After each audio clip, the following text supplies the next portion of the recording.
Hey everyone, today we're talking about a topic that can get a little bit complicated. What happens to a vacation property when there's a death in the family? Let's start with the legal stuff. In Canada, when the owner of a property dies, what happens to that property depends on if there's a surviving spouse and what's laid out in the will. If there's a surviving spouse with rights of survivorship, the property ownership can pass to them. If there's no survivorship right, or even worse, if there's no will, then things can get a little bit trickier. In the case of no surviving spouse with rights of survivorship, the property may have to go through probate. Now, probate is the legal process to determine what happens with the property according to the will. If there is no will, then provincial laws will decide what happens to the property. Either way, probate helps determine that everything is distributed legally and fairly. However, when assets go through probate, this can incur probate fees. So in the meantime, after the last spouse has passed away and before probate has been completed, the property still has to be taken care of.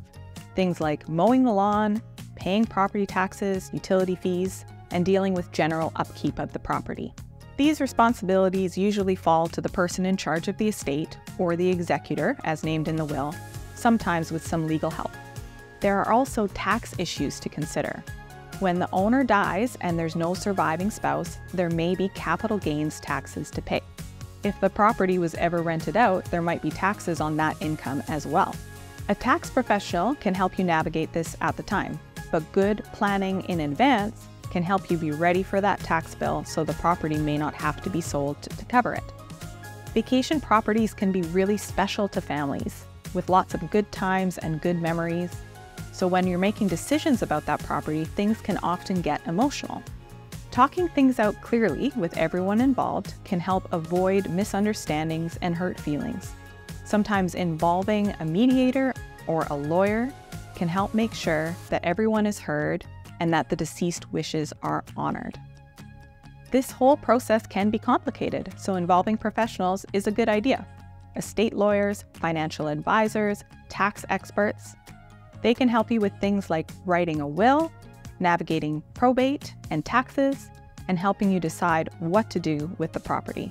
Losing a family member is a difficult time, and dealing with the complexity of a vacation property on top of that can be very stressful. By planning ahead, you can make sure that things go as smoothly as possible and make sure everyone's wishes get honored. For more information on this topic, you can read my article at connectwealth.com. Thanks for joining, and see you next time.